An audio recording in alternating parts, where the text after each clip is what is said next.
Bienvenue dans cette 40e édition de Star Nation News. Un peu spécial aujourd'hui. Je suis ici pour vous apporter des informations sur ce qui se passe dans la vie galactique et qui influence le présent et l'avenir de la Terre. Installez-vous confortablement et attachez vos ceintures. Engage.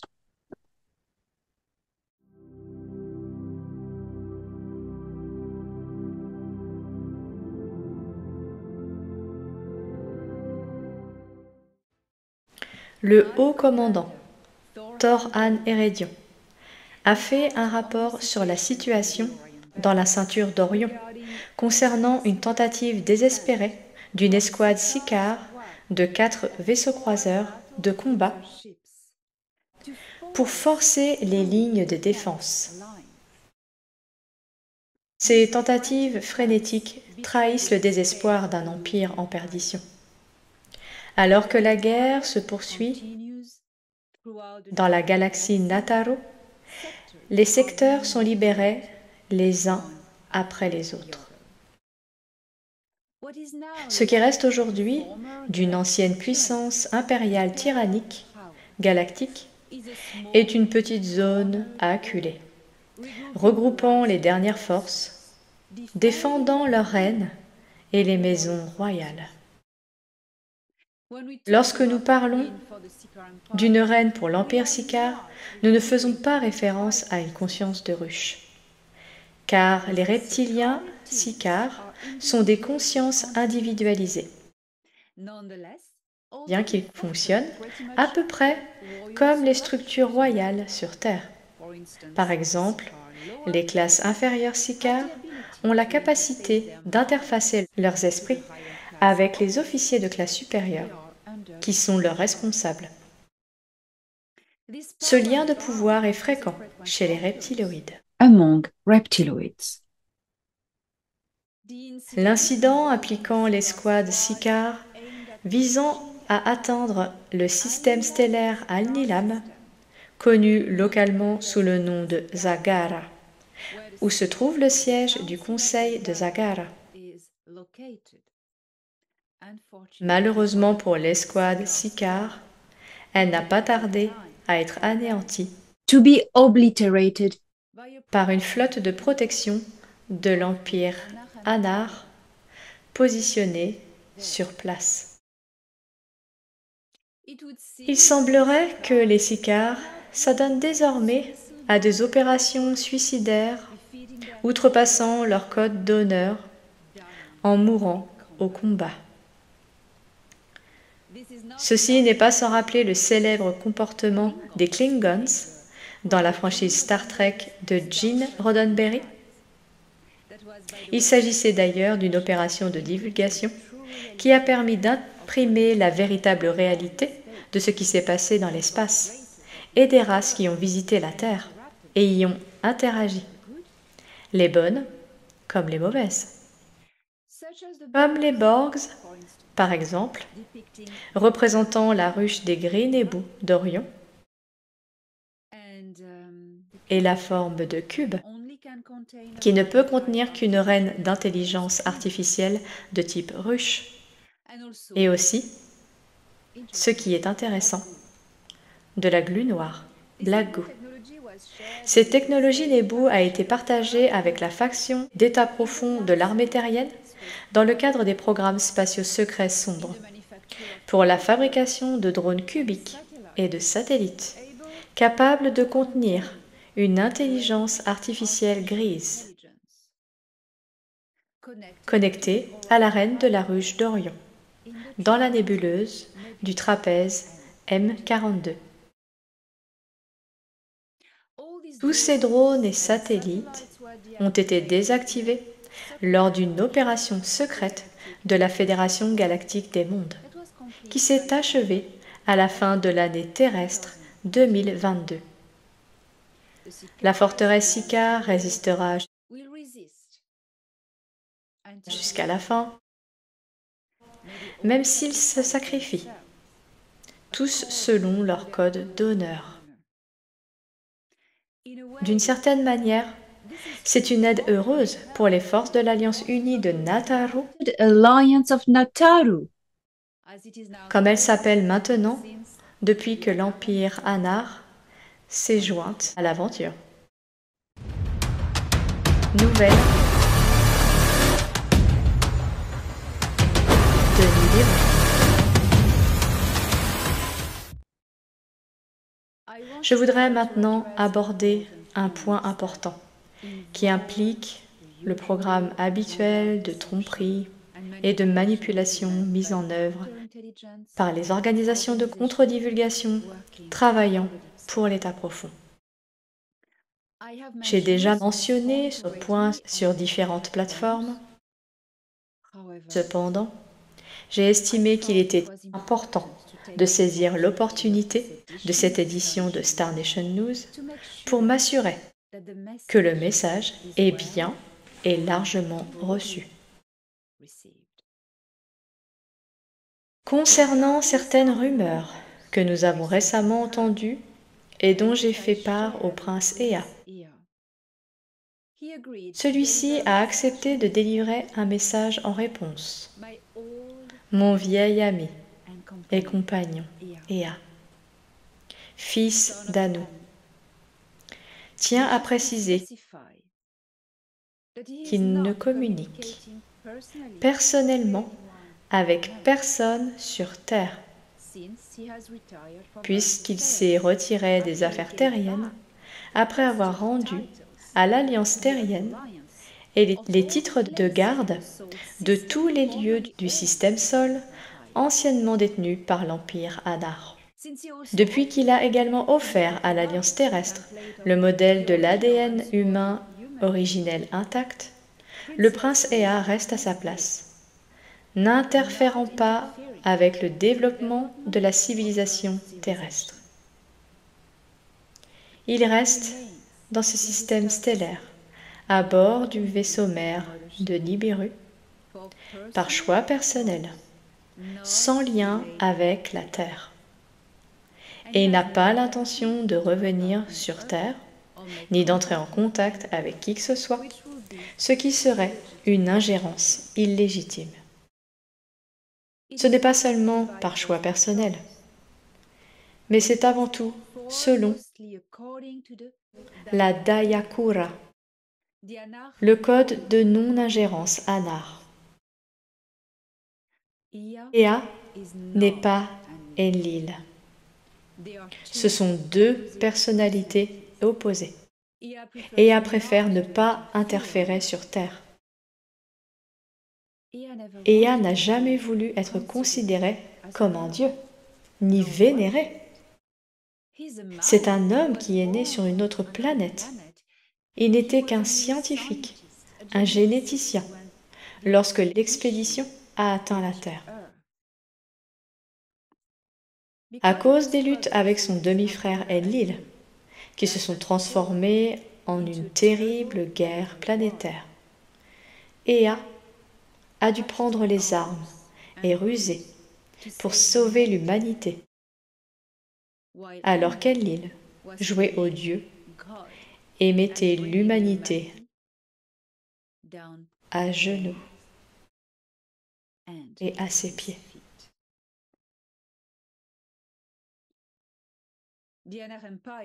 L'Empire Anar s'est retiré des affaires de la Terre, alors que celle-ci s'élève en tant que civilisation interstellaire autonome.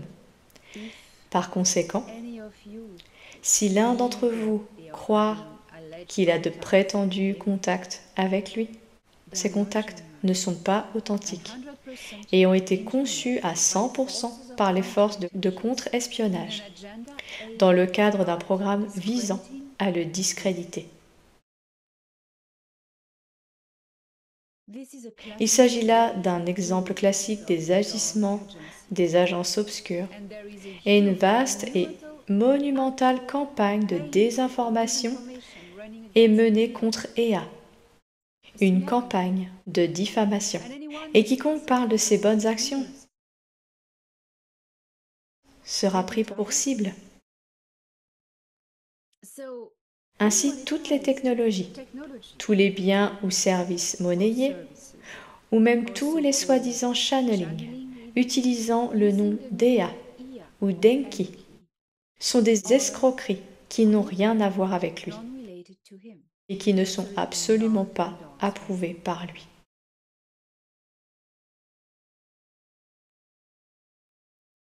Dea et moi sommes de vieux amis. Nous travaillons ensemble pour le plus grand bien de l'humanité depuis très longtemps. Nous nous connaissons bien et nous avons partagé ensemble de nombreuses aventures, de nombreuses joies et de nombreuses larmes. C'est la raison pour laquelle nous avons convenu que je transmettrai à l'humanité de Ki ses messages et son amour, car nous nous connaissons suffisamment pour nous faire confiance à cœur ouvert. Cependant, Bien que je sois sa voix sur Ki ou la terre, telle que vous la connaissez, la fréquence de son cœur et de son amour vibre comme un écho dans les veines de la multitude qu'il considère comme ses enfants. Ea a introduit son ADN dans l'humanité à travers une lignée très spéciale qui, depuis des temps immémoriaux, s'est reproduite et multipliée, et tous ces gens ont dans leurs veines un magnifique sang royal, avec de merveilleuses capacités de guérison et de création. Lorsque ces enfants regardent les étoiles, ils peuvent sentir la résonance de l'amour d'Ea et la résonance de ceux qui, proches d'Ea, ont aussi donné leur cadeau à l'humanité. Ces enfants sentent dans leurs veines vibrer la fréquence la plus pure et la plus élevée de l'amour. Car l'ADN est une antenne. Et ils peuvent sentir la fréquence d'amour d'Ea.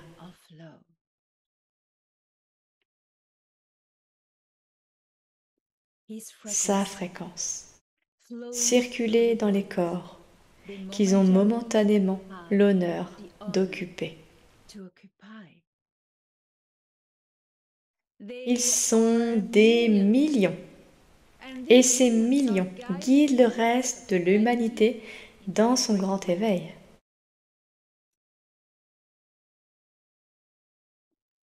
Raisonner avec la fréquence du cœur et de la compassion d'Ea est une expérience très émouvante. Cependant, ne vous méprenez pas. Il ne s'agit pas de communication, ni de télépathie, ni de téléchargement, ni de canalisation, etc.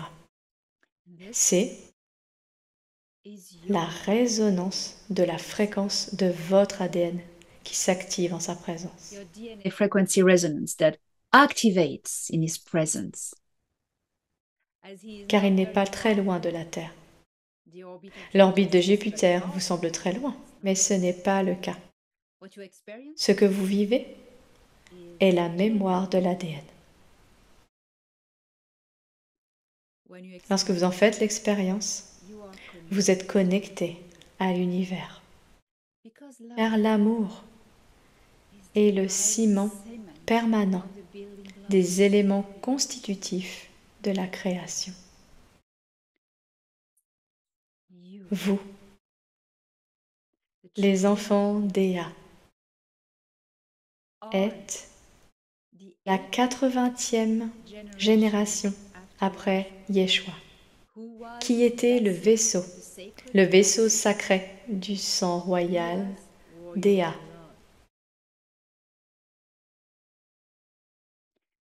Vous êtes la 16 millième génération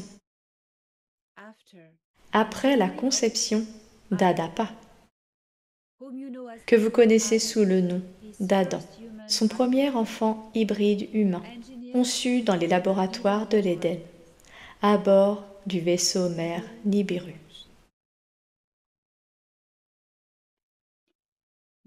Vous êtes ici pour guider les autres et leur dire comment activer leur propre pouvoir, car Ea s'est toujours efforcé de donner du pouvoir aux humains de Ki et de les protéger au péril de sa vie, en dépit de tous les obstacles. Il n'est pas ici pour flatter son titre, non, au contraire. Il est ici, il est de retour dans le système stellaire pour le libérer et rendre aux humains de Ki leur pouvoir et leur souveraineté légitime. Et il vient de le faire. Il vient de le faire. Levez-vous, beaux êtres, dans ce corps qui est le vaisseau le plus divin. Vous êtes vraiment un cadeau pour cette galaxie.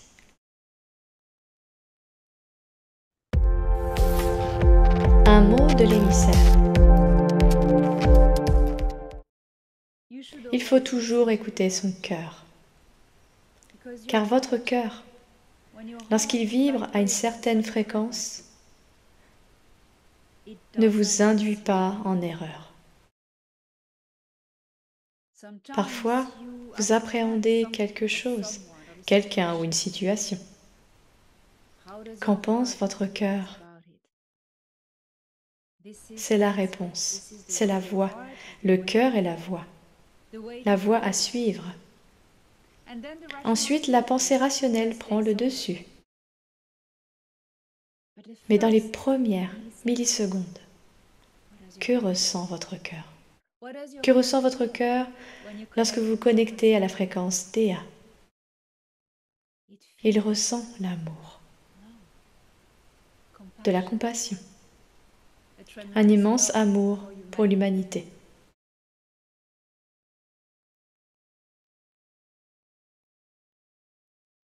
Cette galaxie a vécu beaucoup de choses. C'est l'histoire de toutes les galaxies. Les empires se développent, les empires s'effondrent, des mondes sont conquis, des mondes se libèrent ou sont libérés. C'est l'histoire de Nataru. Et c'est votre histoire. Certains d'entre vous viennent même d'autres galaxies. Et certains d'entre vous sont parmi ces millions les enfants d'un prince des étoiles. Il n'a pas fait cela comme une simple expérience, non. Il l'a fait parce qu'il avait prévu l'avenir. Ea a prévu qu'Enlil allait essayer d'asservir cette planète et ses races humaines. Alors il a élaboré un plan. He came up with a plan.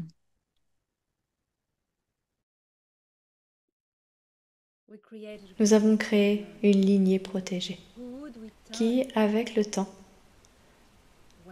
se réveillerait et guiderait les autres pour les libérer. Et c'est ce qui est en train de se produire. C'est maintenant le temps que les anciennes écritures appellent l'Apocalypse, un nom grec qui signifie la révélation de la lumière, de la vérité. Et vous en êtes tous les acteurs.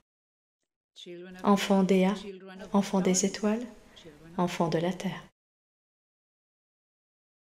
3 fréquences merveilleuses qui travaillent ensemble pour sauver cette planète. Et cette planète est déjà sauvée. L'état profond que vous voyez prétend avoir beaucoup de pouvoir. Il vous fait peur, il veut vous impressionner, il vous manipule par la magie noire. Car tout ce qui est pour le plus grand bien de l'humanité est inversé comme quelque chose de négatif. Et tous ceux qui viennent par amour pour simplement assister l'humanité dans son éveil subissent des campagnes de dénigrement. C'est ainsi qu'ils se battent. C'est une guerre de l'information. Et cette conversation que j'ai eue avec Ea et que je vous ai communiquée est très importante. Et il ne s'agit pas seulement d'Ea, il s'agit de quand quelqu'un apporte un message qui peut aider l'humanité, ce message va être détourné. Bien sûr, comme ils ne peuvent pas détruire le message, ils détruisent le messager, comme ils l'ont fait pour Yeshua. Mais vous savez, les messagers peuvent mourir, leur réputation peut être détruite, mais le message, si c'est un bon message, si c'est un message qui donne du pouvoir, le message ne meurt jamais. Il est éternel. Le message, lorsqu'il est porté par la fréquence de l'amour, traverse les temps et toutes les époques de l'histoire. L'amour est un pouvoir, c'est une fréquence. Et vous le savez maintenant. C'est une fréquence et elle est ressentie comme une émotion lorsque nous incarnons une forme physique. L'Empire Sicard est en train de mourir. Et tandis que cet empire meurt, un autre s'élève, c'est l'équilibre de l'univers. Et quelque chose de merveilleux s'élève. L'alliance unie de Nataru, qui comprend l'alliance de Nataru et l'empire Anar. Oh, Ea a travaillé dur pour convaincre et guider son très vieux père. Very old father. Maintenant, Anu écoute son fils. Anu n'a pas l'intention de cesser d'être empereur pour l'instant, et il écoute les sages. Il aide cette galaxie. Ce n'est pas un empire que nous voyons comme une résurgence. C'est une union, une unité, une confédération. Et cette alliance, nous en faisons tous partie, en tant qu'êtres vivants et sensibles de Nataru. Je vous honore et vous respecte tous. Je vous assiste et vous guide. Et ma plus grande récompense est de vous voir autonome, indépendant, libre d'esprit, audacieux, renouant avec qui vous êtes et votre famille stellaire ou votre famille terrestre et travaillant avec eux pour apporter de beaux messages de guidance pour l'humanité. N'ayez pas peur. Tout va bien. Tout va bien. Plus vous partagerez les messages des étoiles et de la Terre, plus vite nous avancerons.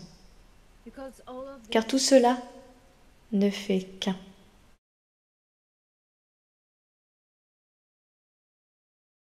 Par l'infini de l'espace, l'éternité du temps et l'unité de la conscience. Je vous souhaite une semaine bénie et que votre cœur soit guidé par l'amour.